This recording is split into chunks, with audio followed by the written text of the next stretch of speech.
John, thank you so much for traveling so far to be with us here today. John is South African, but he's resident or residing currently in the UK. He's at Edinburgh, is that correct? Buckingham, my apologies. So yeah, he's going to do our second keynote. And as Dieter mentioned yesterday, we are absolutely privileged with our keynotes this year, and we're privileged to have you as one of them.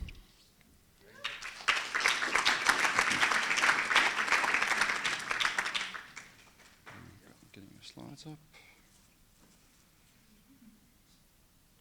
Ooh. There we go. Thanks. Right, I don't know whether I can use this, but it's all right. Okay. Okay, well, great. Thank you for those wonderful words. Actually, not quite true that I started industrial engineering. You might argue that I started lean and systems engineering at Wits, but not actually industrial engineering. Oh, well, same thing, okay. You know, but also mentioned the Chris Ardendorf Award. I was very honored to receive that last year, so thank you all for that. In particular, that it was named after Chris Ardendorf, who was, when I was at Wits, Chris was a great supporter and pal of mine, actually. And so I feel particularly honored to have been associated with the Chris Ardendorf Award. Okay. So today, what are we going to say a few words about is we're facing an amazing number of challenges. We heard a little bit about this yesterday. But so what I'm trying to do is to just give some pointers, some I hope to be practical pointers about ideas that may I hope be useful to some of you, particularly in the, if you like, the human side of things. So. But really, before we get into this, I'd just like to begin with 4 quotes, which I think are a bit of an overview of what this talk is all about. But also, I believe that they would be good advice for all industrial engineers. So, Karl Popper is saying there are no right answers and wrong answers, just better ones and worse ones. So, Karl Popper was really echoing what W. Edwards Deming was talking about, saying that in complex systems, you'll never understand their whole system. There'll always be little aspects that you might miss out on, and they might be crucial aspects. Okay, and George Box saying all models are wrong, but some models are useful. A wonderful quote.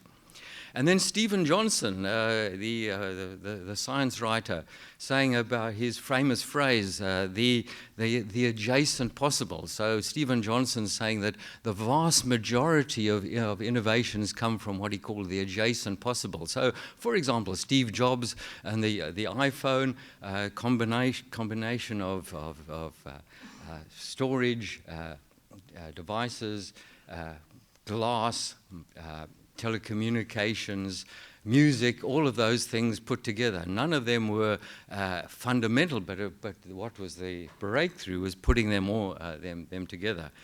And last but by no means least, Roger Martin saying competition happens at the front line more so than at the head office. That's a classic lean idea. So go to the Gemba if you like. Okay. But you know, this year is also an important anniversary for me because 40 years ago, that's a kind of an amazing thought to think it was 40 years ago. These two guys, Richard Schonberger and Robert Doc Hall, really, I think, started restarted, I should say, the lean movement, what became the lean movement. These guys started this in 1982. Of course, the word lean only appeared in the context we're using it here in 1980. But here, Doc and Dick produced these 2 wonderful books, which are still highly relevant, highly readable and relevant even today. But there's also a little bit of a thing that you could add on to that, which is some words from Amy Edmondson of Harvard Business School.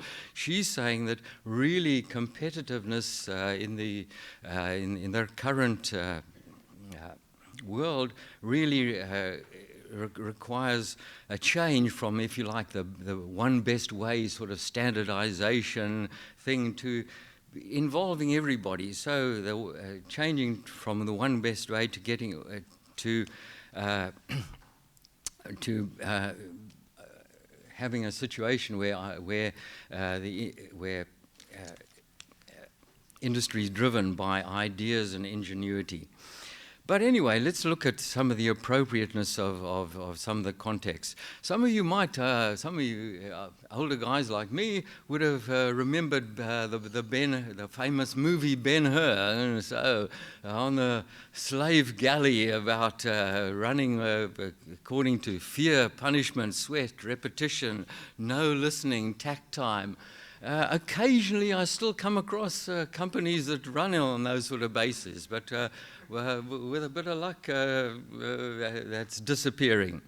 Yeah, so that's certainly what we don't want to do.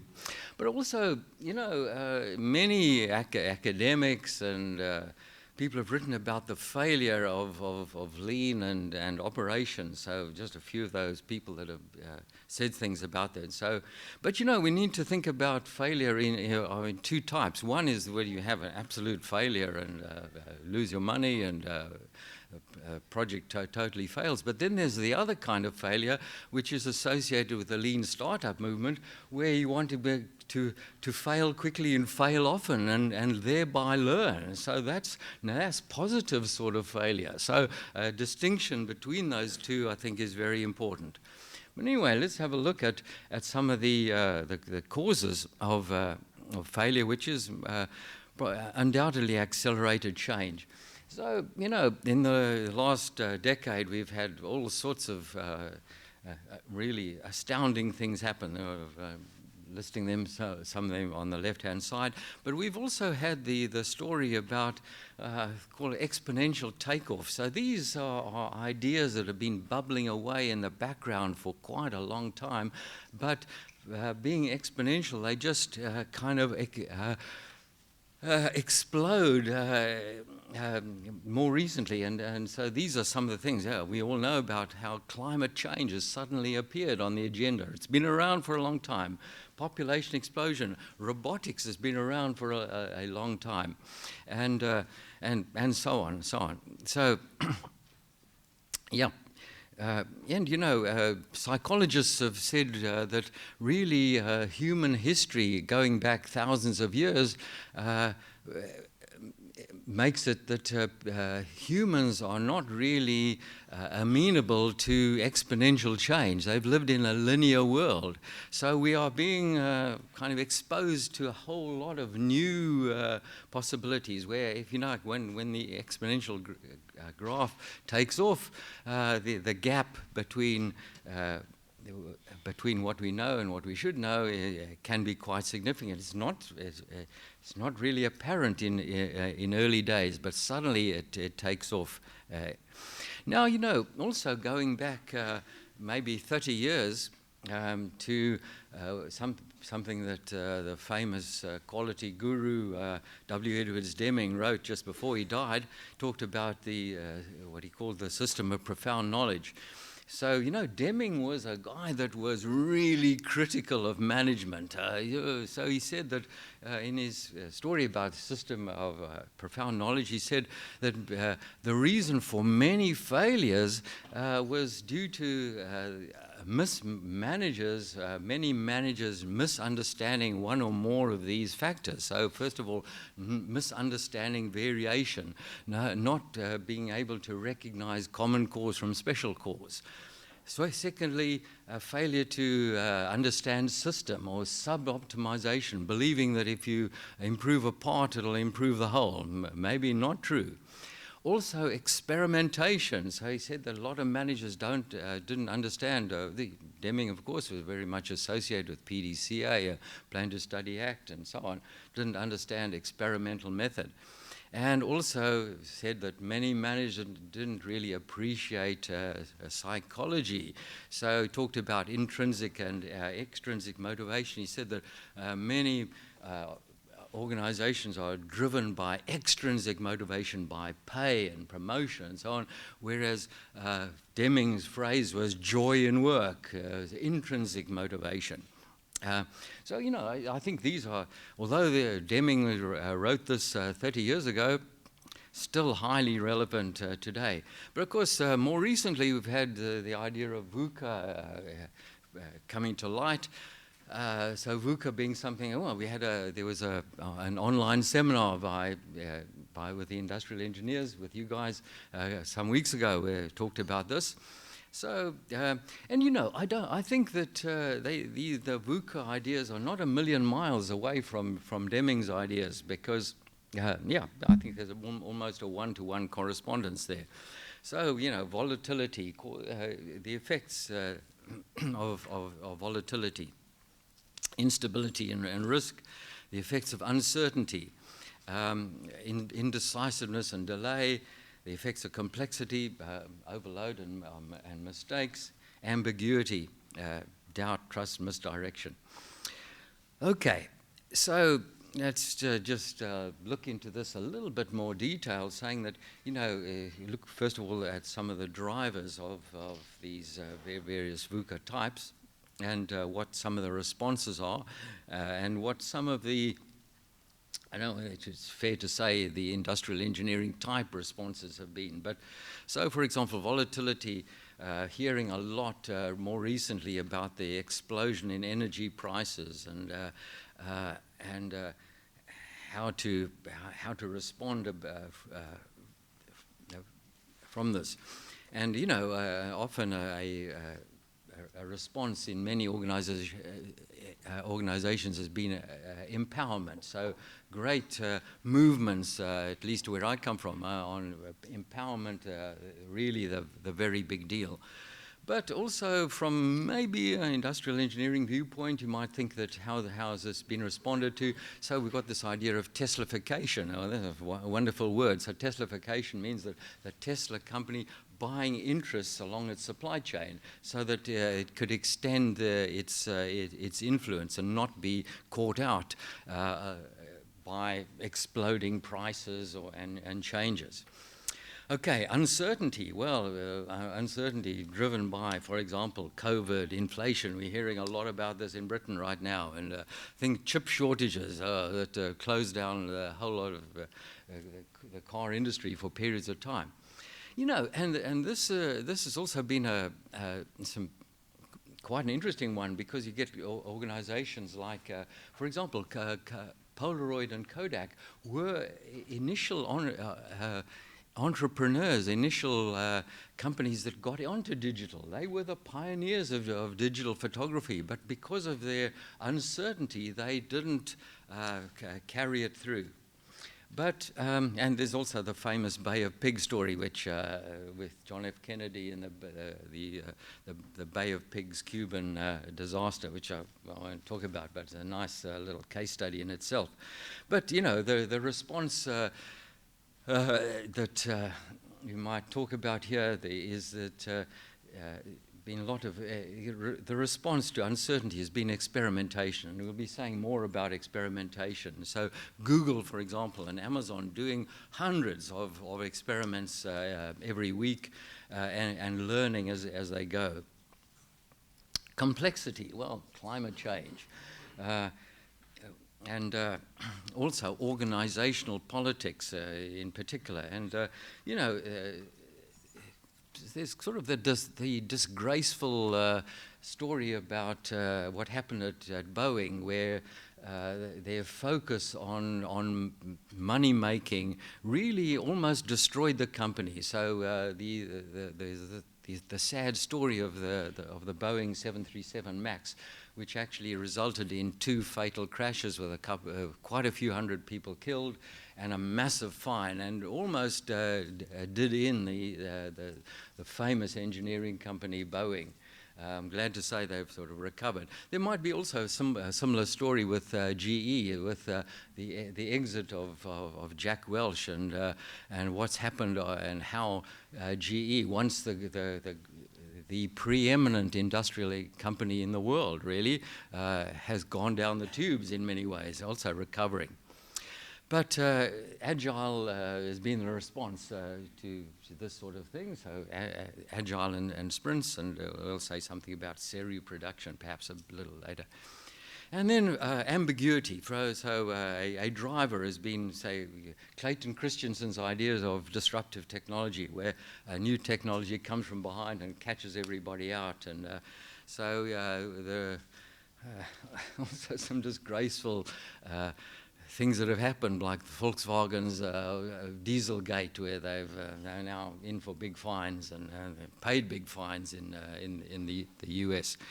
And but also, interestingly enough, say the 3M company, a famous innovating company, who was so taken by Six Sigma that they lost their innovation sort of potential. So that's also a little story about risk. And anyway, let's dive into some of these factors one by one. So volatility. What do we do about responding to volatility? Well, understanding sources of variation and stable and unstable zones. So, well, this is an old pal of mine, is Kingman's equation, which applies to queues and lead time and so on. Now, there's a few things to pick up about this. Is that of course, it's the exponential shape, and many some organizations that I've had associations with have been caught out by this, by linear assumption becoming exponential. And there's a number of things to pick up on. First of all, that exponential curve actually is driven by three things: arrival variation, process variation, and utilization. And here's a warning for the industrial engineers who are often so highly focused on process variation but ignore arrival variation. And there's Kingman's equation written out there. There's two equal types, arrival variation and process variation. Yeah, you need to have attention on both of those. And also the idea, of course, this is directly in line with Mura and Muri. We've got a little workshop on this one tomorrow. But in fact, what you get out of this is really that although there is often a lot of low-hanging fruit, Muda, that you could tackle quite quickly, actually the prime drivers of Muda waste are actually Muri and Mura in that order. So Muri overload and Mura variation. There's a significant lesson for industrial engineers on that one.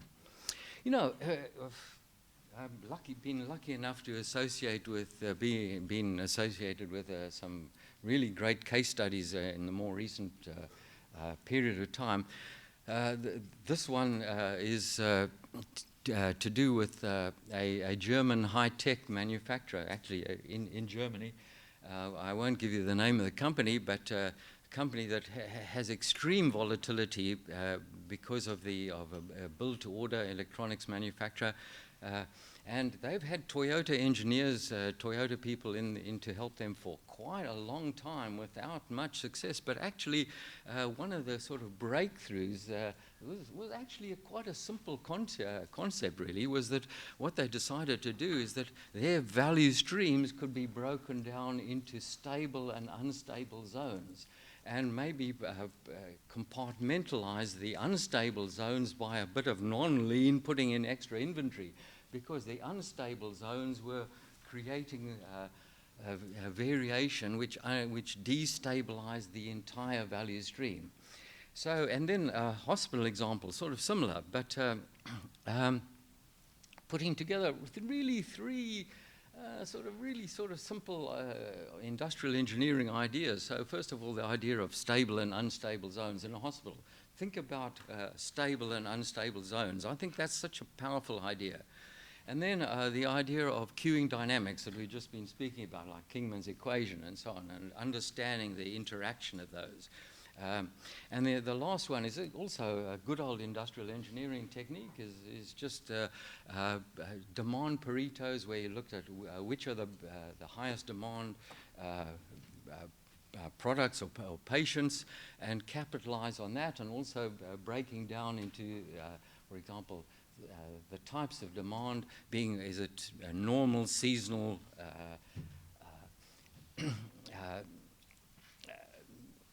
lumpy demand, management control demand, and then now you've got a two-dimensional framework. One is to do with demand variation. The other one is to do with the sort of simplicity, the variation between time. And from this you can develop some very powerful schedules. Basically quite simple in concepts, but from industrial engineering, but putting together to be quite a powerful set of things. Okay, then let's go on to uncertainty. So how do we deal with some uncertainty? Well, two methods: by small wins and by experiments. So first of all, the small wins idea. You know, I think big projects, we've learned quite the hard way that big projects are very dangerous so in a volatile sort of environment. So the small wins methodology is much more favorable. And this is a famous quote from Carl Wieck, who I won't read out the whole thing, of course. You can look at this in your own time. But the important point is, once a small win has been accomplished, forces are set in motion that favor other small wins. You know, also with diets, of course. Crash diets don't work, but small win type of diets generally do win. So small wins allow flexibility. They're less threatening. In fact, this is Newton's third law, isn't it? So yeah, Newton's third law about equal and opposite reactions. So the bigger the change, the more you can anticipate reaction. Okay, and you know, but small wins by itself is not really good enough. You really need to incorporate them with two other ideas. So what I've done here is try and put together some of the people who've had things to say in this area. So first of all, on small wins, well, we've got the ideas of Teresa Amabile from Harvard Business School on her very powerful work on the power of small wins motivation. So if you have if you like, an annual bonus, it's not so wonderful, but small wins motivation, where you're actually acknowledging those small wins basically every day. That's the most one of the most, if not the most powerful form of motivation. But that's not good enough itself. You also need to have what we call repetition and deliberate practice. So yesterday somebody was talking about practice makes perfect. Not quite true, actually. Deliberate practice makes perfect. So deliberate practice means that you get coached on, you need to have repetition, doing it over again, but you need to be coached. So a person who's spoken a lot about this, Anders Ericsson, and of course many sports like tennis professionals have still, even though they're top of the game, they still have their own coaches. And you know, Dan Gilbert, a Harvard psychologist, talks about the power of repetition, so which establishes pathways in the brain. So what you want to do is that again, you want to get into these good habits. There's another person that has spoken a lot about this is Charles Duhigg, bringing about habits. In fact, you could argue that lean is about creating habits that people just do every day in the right sort of way. And Dan Gilbert talks about the idea that it establishes pathways in the brain so that your default becomes the right way to do it. And then, of course, then the third aspect to do in this is the ideas of belief. So, and here we could really relate to the wonderful work of Carol Dweck and her ideas on mindset, the fixed mindset and the flexible mindset. and her wonderful word, yet. So it's about the belief in people. So, you know, Carol Dweck's wonderful word, yet. So, you know, I can't do calculus yet. So, but, you know, hang in there. It's not as if I can't do calculus full stop. Keep on working at it. Yeah, and of course, Daniel Kahneman, well, what could you say about Daniel Kahneman's fantastic work? But one of his famous things is about Israeli recruits. So, you know, you have two randomly selected groups, and the one group you tell the drill instructor, now these guys are specially selected, fantastically talented, and these guys are a lot of dicey characters and so on. So then they do their basic training. Which group turns out to be the best? No question. So this is a study that has been replicated on many, many occasions. So hence repetition, deliberate practice, yet and belief, and small wins. But this is the people in the lean area have also been onto this. So let's talk about deliberate practice and repetition. Mike Rother of Toyota Kata fame, of course. This is repetition is what this is all about. And Ian Glenday on the economics of repetition on scheduling. And Patrick Graup of the TWI, Training Within Industry Master, Worldwide Master Instructor.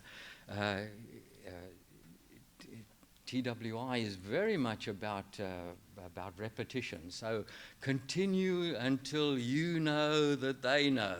And if the instructor hasn't taught, if the learner hasn't learned, the instructor hasn't taught. This is classic TWI stemming from, yes, Rosie the Riveter from the Second World War. Probably the greatest training program still today in history, the TWI, with their three aspects: job instruction, how to teach a job, job methods, how to improve a job relations, how to work with your people. The classic TWI trilogy, which, by the way, for people that might not know this, this is the foundation of the Toyota production system. Taiichi Ono was a JI instructor. So, in fact, this got Toyota off. In fact, TWI really launched Toyota. And, you know, and perhaps the greatest example of belief in people is the experience of NUMMI in Fremont, California, where Toyota set up this joint venture with General Motors in a plant where there was union problems, huge absenteeism, sabotage, even sex on the line. And within a period of 2.5 years, Toyota had turned around that plant from being the worst performing of General Motors in the United States to being the best. So with the same workforce, that's the important point. And then deliberate practice and small wins. Well, we've got the idea of leader standard work, and David Mann's work on leader standard work. So leaders need to have standard work as well to follow. And a guy that we like is George Koenigsegger there, who used to be the CEO of the top performing lean company, Danaher. And George talks about that when he was CEO there, he made every director level, person had to participate in a number of Kaizen events every year, or they simply just disqualify themselves from the bonus. And why was that? Not because those high-level managers would bring great insights to the situation, but rather that they would learn the good ideas that shop floor workers had. And so it's a question of respect and humility. Okay, so this leads us on to another aspect here about Toyota Kata. So if you like, small wins. So, of course, Toyota Kata is this idea from Mike Rother saying that, well, we're moving from the current condition to the target condition but don't do a big plan, just take the next step and do an experiment. So, and sometimes you'll make a win, sometimes not. But the point is just do one thing at a time. Do a little experiment, a sort of scientific experiment. Actually, I'm embarrassed to tell you that when I was at Wits University doing some projects at Toyota, I got told off by a Toyota manager by saying that I didn't understand scientific method. So that was good. So as Mike says there, laying out a roadmap in advance is often proved fatal. Yeah. Okay, how about responding to complexity? Well, there's different ways we can go about the digital flexibility, Kinefin. So, of course, something that's hot topic right now is like the digital twin and so on. And some of these digital twins are very impressive. So, like BMW's engine plant in England, and also Siemens plant near Manchester in England, sort of digital twin implementations, incredibly sort of super impressive. Don't want to detract from any way from that, but we should also bear in mind about Amara's law. So Amara's law is we commonly overestimate the impact of a technology in the short run and underestimate it in the long run. Okay, so that's Amara's law, and in fact that applies not only to technology but to many kinds of innovation. In fact, the initial peak there has also been described by Adam Grant from Wharton School, University of Pennsylvania, as he calls that Mount Stupid. So be careful of this sort of thing. So if you got carried away by technology in early days of expectations. But how about taking another viewpoint about this? So, and that is SAIIE production. So SAIIE was an innovation that was started by Canon and Sony about 20 years ago, actually, but with the idea that what was important was not efficiency of the line or the cell, but flexibility. So the whole idea of SAIIE cells is to use low-cost flexible machines, flexible workers, so that you can make changes at very short interval.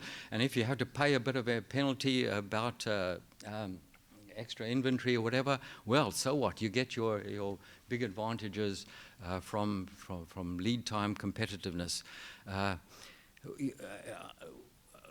Our students have been caught out on this. There's a nice little Japanese factory in Milton Keynes, just near where I live, where our students went to this place and they said, what a lot of waste there is. But in fact, it's a place that runs on SAIIE cells, and in fact, they can turn around, make to order products within a day. And that's where they make their money. So SAIIE kind of production. And also in digital, there's the comments by Stanley McChrystal, who was the commander in chief of Allied forces in Afghanistan. And of course, Allied forces had all the technology, all the computers, helicopters, drones, etc. You name it. But nevertheless, we're getting the run around by the Taliban. So the Taliban giving them a hard time. So with none of this technology. So McChrystal had this idea that, well, we've got to change our way of doing things and to decentralize decision making and make the field commanders much more flexible and able to take quicker decisions. So the command and controls situation just doesn't work.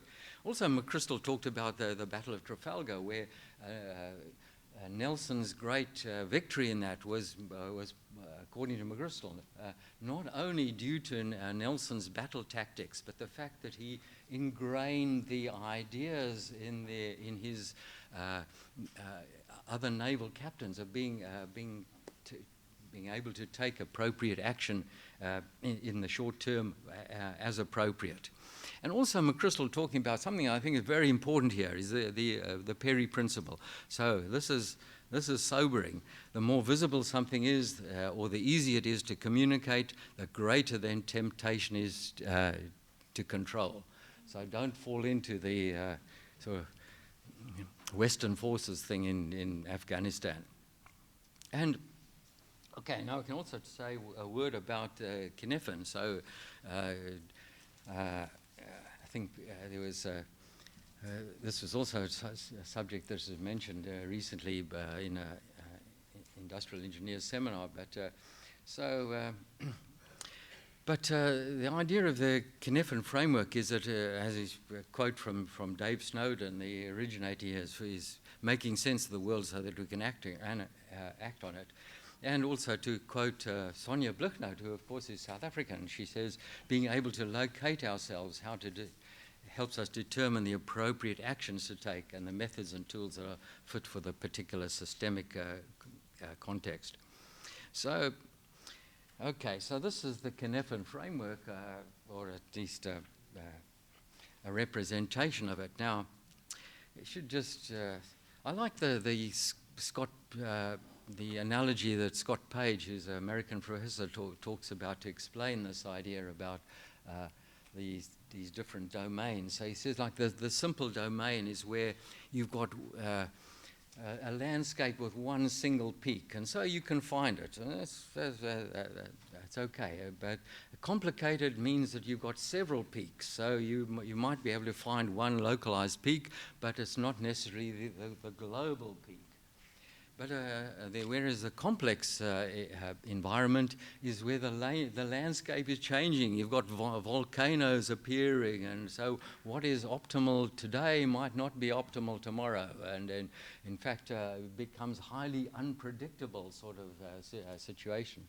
And then the chaotic is really you're in the jungle basically, and so you've got such a lot of things that are going wrong, so that becomes quite difficult to do scientific method. So this is the important thing about this, or at least one of the important lessons, many, is that on the right-hand side is the area of traditional industrial engineering, like operations research and optimization and so on. That works on the right-hand side. But on the left-hand side, watch out, because if you've got the idea of the optimal situation today might not be the optimal solution tomorrow. And if you're in the chaotic area, well, things are so chaotic that to try any fancy industrial engineering tools will just be a complete disaster. So you need to get after maybe some of the more basic things, like, for example, 5S, standard work, things like TWI again. That would be a way to address it. Don't get into some of those fancy ideas. So I think there's very significant lessons that we can pick up from this idea. And so also just saying that, parts of a value stream may be stable, but other parts may be unstable. Of course, that brings us back to the idea that we were talking about stable and unstable zones in a value stream. Okay. And then the last one, responding to ambiguity. Well, by action learning. I'm a big fan of action learning, and I'm seeing Teresa sitting there as a person that's been involved in this one. Okay, so action learning is not training leading to doing, but doing and training together. So, we ran our MSc and in Lean for 15 years at Cardiff. And which was a program that was taught on site. So all modules except one were taught at factory or hospital or service situations, teaching students on site, not sitting at the university. So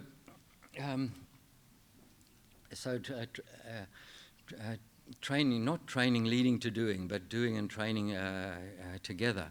And you know, this is a sort of significant realization that you can't change people's minds with information and logical argument, but you can only change them by their own experience, by changing their own minds by their own sort of experience.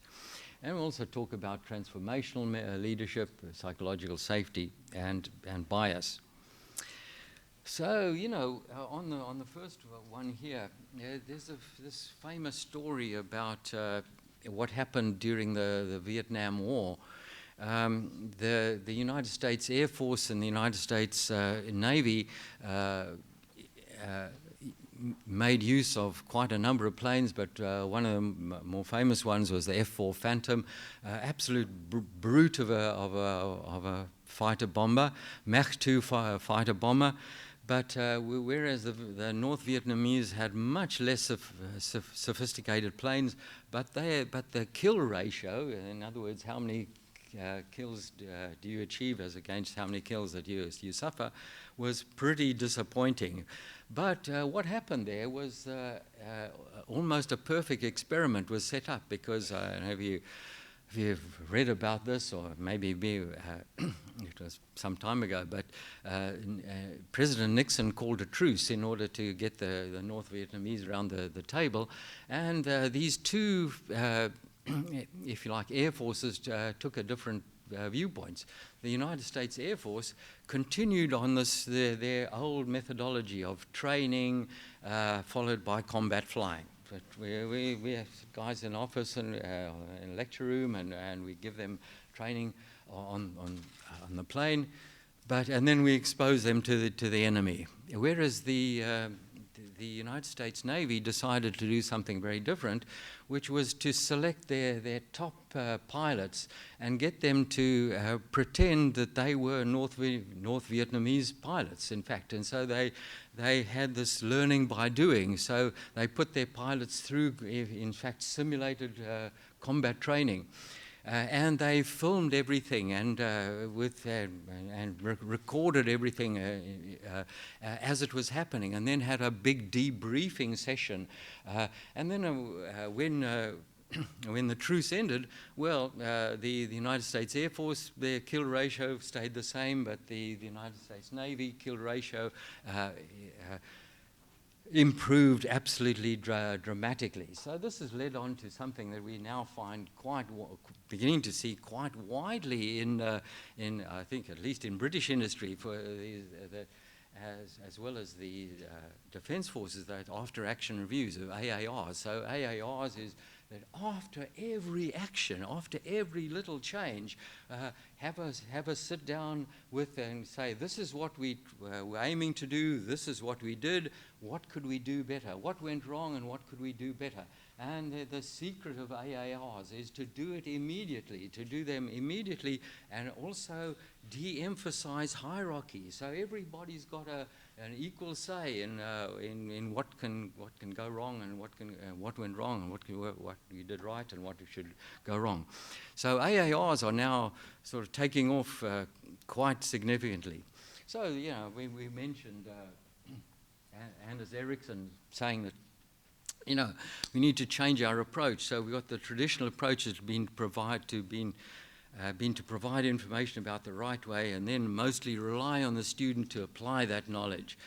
By contrast, deliberate practice focuses solely on performance and how to improve it. So this is kind of a very different sort of methodology. And well, I do think that there's a lot that we as educators need to bear in mind in this direction. And that leads us on to like transformational management as opposed to transactional management, where in fact you're got this idea of individualized consideration and idealized influence and inspirational motivation and intellectual stimulation. Somebody was talking about that yesterday, and so V.S. Mahesh talked about the nursery, the corporation as a nursery for human growth. So this is a way to develop people. And you know, the Beatles talked about this 50 years ago. So in their song, "Nowhere man, please listen, you don't know what you're missing." And a bit later, I'm only halfway through. And and here we go, and he's as blind as he can be, just sees what he wants to see. Here's the killer line, "Isn't he a bit like you and me?" Yeah, okay. This is the Beatles 50 years ago that got onto this. And a big one onto this, respect and humility. So I don't know how many of you guys have seen Michelangelo's statue of David in Florence, 5 meter tall. Just amazing, you know, just amazing. And you know, Michelangelo's statement there about every block of stone has a statue inside it, and it is the task of the sculpture to discover it. That's what we should be doing with our people. So you might think about a block of stone, but somewhere in there is David, or as the Quaker, the Quaker Church talks about God in every man. So, yeah, find it. That's what's it. Or alternatively, Faulty Towers, where Basil Fawlty giving Emmanuel there a bit of a workout without really no respect and poor instruction and so on. Yeah. So okay, and maybe. Sorry for all the words on this, but also included on this is this idea that something that has taken off very strongly in the UK recently is this idea of psychological safety. So Amy Edmondson, being a person that has been a big proponent of this, Harvard Business School. So what you want to do is to have this idea of of course, Deming spoke about this. So Deming spoke about drive out fear. That was one of Deming's 14 points, drive out fear.